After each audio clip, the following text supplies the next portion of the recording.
1,200 hectares of crop. Hectares, yep. And about 3,000 sheep. Yep.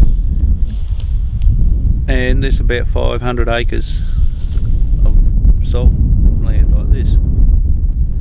So, without the Saltbush, there was hardly anything. There's no feed.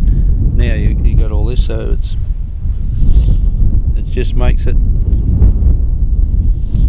just gives you that bit of extra feed, especially in the autumn. So how old are these plants here then? These would be 6 and 7 years old, I think. Yep. So this whole place, this whole area was bare before you was pretty much. How did it look? See where the grass gets thicker? That's quite good up there. Yep. But down here it was bare. Yep.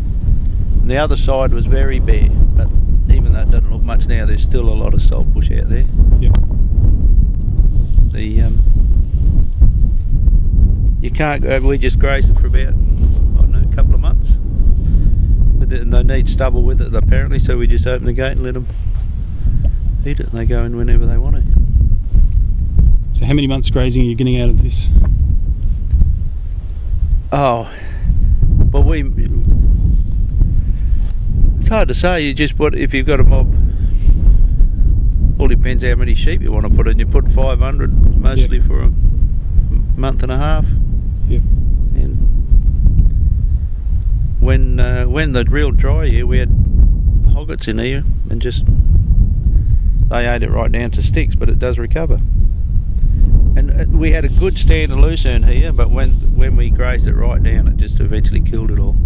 Right. So ryegrass is the curse of the cropping, but it's good in here because it's good feed. So you're getting pretty good ryegrass coming back? Yeah, eventually. Yeah.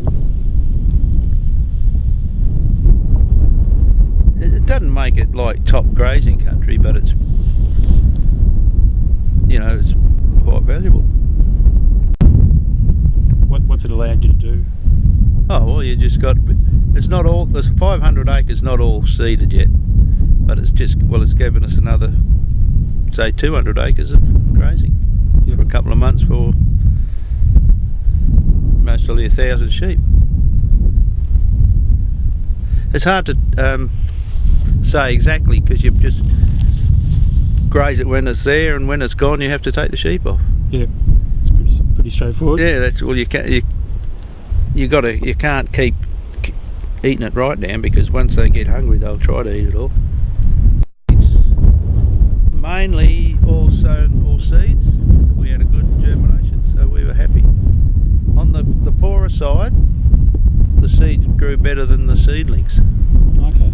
But here, well, they all seem to be, the seedlings are a bit ahead, but the other ones have caught up. We can't, I'd have to look where we planted the different ones now to tell which was the difference. But a lot of people don't like direct seeding, but we had pretty good success here. But, yeah, I reckon it's just as good. It had lime. It has been top dressed with a bit of super when the lucerne was in. Yep. But I don't think it likes much artificial fertiliser when it's little. Yeah. So I'd mostly use it. So what sort of pH you got here? You got a rough idea?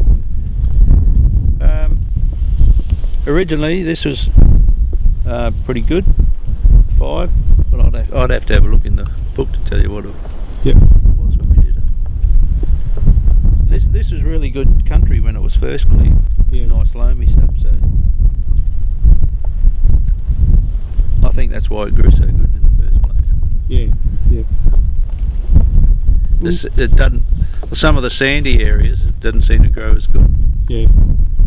And where it's really been degraded, we didn't have. It wasn't all a success. Where it's really degraded, wasn't 100%. Just because of the high salinity of it? Yeah, that's what Ashley Lewis reckons we'd be battling for it to grow, but maybe when this will reduce it, and then the bad areas will start growing, because you do get a bit of self-sown saltbush come up around the place. And you've got some bales of big straw bales of hay and straw kicking around. Yeah, we tried that. Yeah, wherever you get a bit of straw, you get grass growing, so it'll be a good idea to spread it out. Yep. To help capture some more seed. Yeah. Yep. Yeah. Where there's nothing grows, where you got a bit of straw, you'll get grass growing.